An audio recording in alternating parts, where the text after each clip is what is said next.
Bismillahirrahmanirrahim. Assalamu alaikum friends. Welcome to Scholars Hive.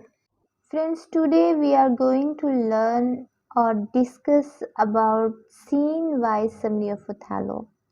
Act 1, Scene 1, Act 1, Scene 2, Act 1, Scene 3, Act 2, Scene 1 and 2, Act 2, Scene 3. Scene-wise summary of Othello. Act 1, Scene 1. Iago's hatred. Late at night, in a street in Venice, a conversation is taking place between Iago and a foolish gentleman named Rodrigo. Iago, a soldier, is making clear his reasons for hating his general so much. The general is a Moor named Othello, and Iago has hoped he would be chosen as his lieutenant. Instead, Othello has given the honor to a comparatively inexperienced soldier named Cassio, and Iago remains merely the general's standard-bearer. Iago admits frankly that he is staying in the Moor's service only because he is planning revenge. I follow him to serve my turn upon him. The path that leads to revenge has already opened up in his imagination, for Othello has been secretly married that night to a young and lovely lady of Venice named Desdemona, and Iago is sure that he can somehow poison his delight. Rodrigo is in love with Desdemona and only too glad to do what he can to spoil the marriage, and Iago finds him a willing assistant in his plans. Iago's plot. According to Iago's plan, the two of them first awaken Desdemona's father by shouting under his window that a black man has stolen his daughter. Since the father is a senator of Venice, Rodrigo is hoping that somehow he will be able to undo the marriage. Iago knows better. Othello is so brilliant a general that the Senate needs his help in the Turkish wars and will not dare to punish him. It is necessary to Iago's plan that he himself should remain in Othello's mind as a loyal and devoted friend. Though I do hate him as I do hell pains.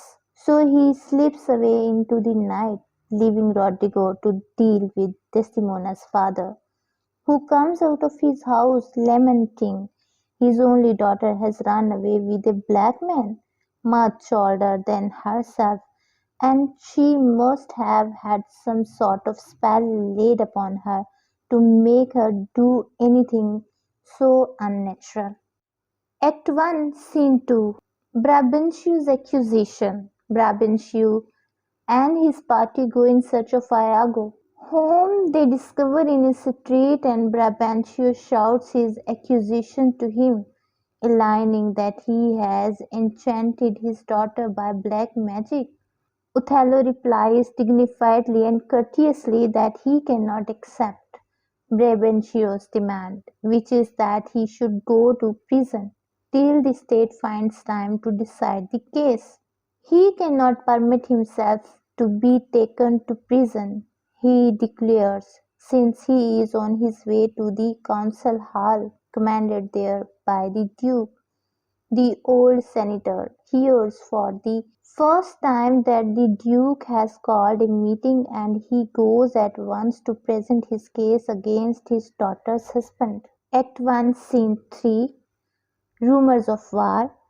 The meeting has been called because the duke and his council are disturbed by rumors that the Turkish fleet is planning an attack on the island of Cyprus, and they are discussing a plan to send Othello there to defend it.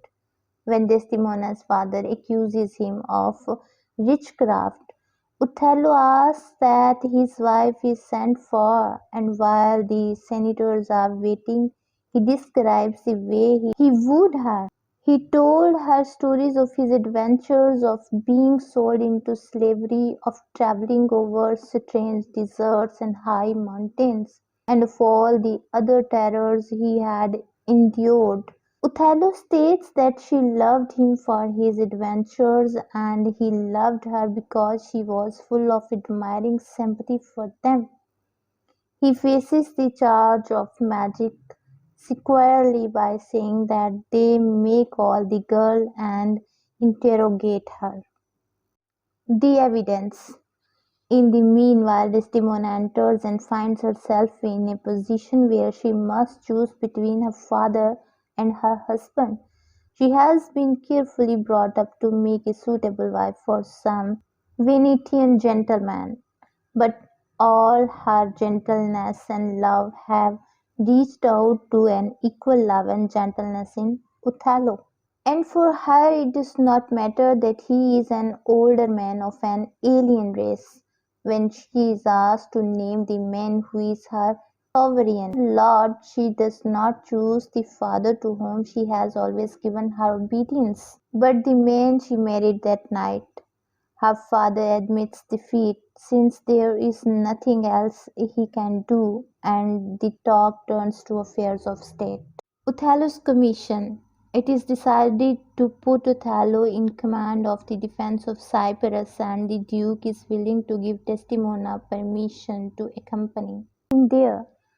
But Othello must set sail immediately, and he entrusts his wife to the care of Iago, who will follow after. Othello has the greatest faith in his standard bearer, a man he is of honesty and trust.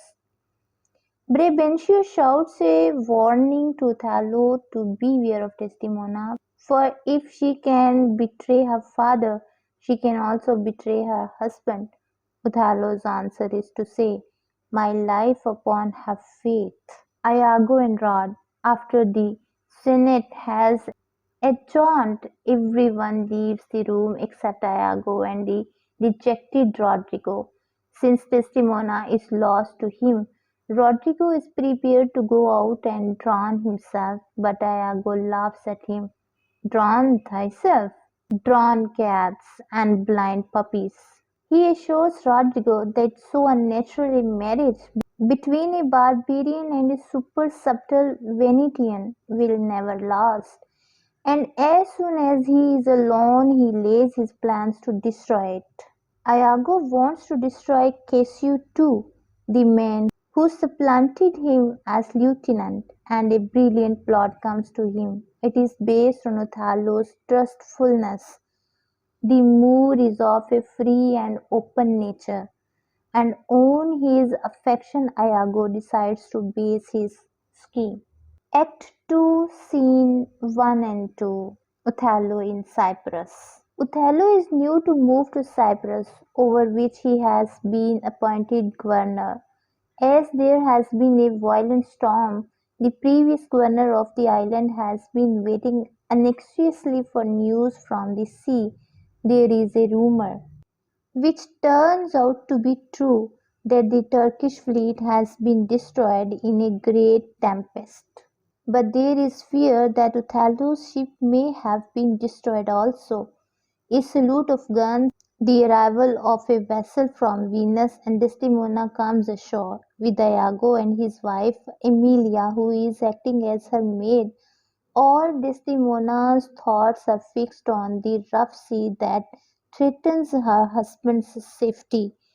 But she has been trained, as the daughter of a senator, not to show her feelings, and she spends the time exchanging banter with Iago. She draws Cassio into the conversation, since he is one of her husband's closest friends, and Iago watches with glee as Cassio takes her hand, for Iago's plan is to make Othello think that she and Cassio are lovers, and the small common courtesies that pass between them are all threads that will help him in the weaving of his design.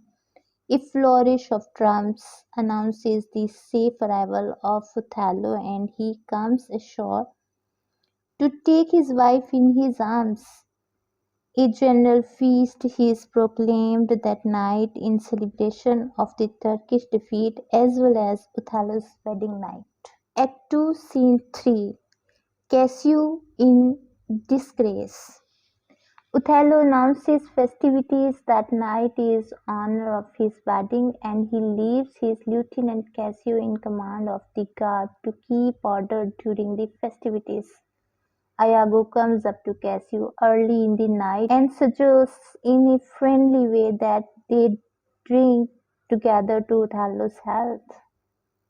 For he wants to make Cassio sufficiently drunk so that Rodrigo will be able to pick a quarrel with him. Cassio politely turns him down, saying, "Not tonight, good Iago. I have very poor and unhappy brains for drinking." Iago urges him very gently, "What man! 'Tis a night of revels." He implies that any man who refuses a glass or two of wine is clearly no man at all, and finally Cassio gives in. Cassio is quite correct about his inability to drink. He grows first sentimental, and then religious, and then full of outraged and rather talkative virtue. "Do not think, gentlemen, I am drunk. This is my right hand, and this is my left hand. I am not drunk now. I can stand well enough, and speak well enough." They all assure him that he is certainly not drunk, and he wanders off befuddled, to be baited by Rodrigo into a blind rage.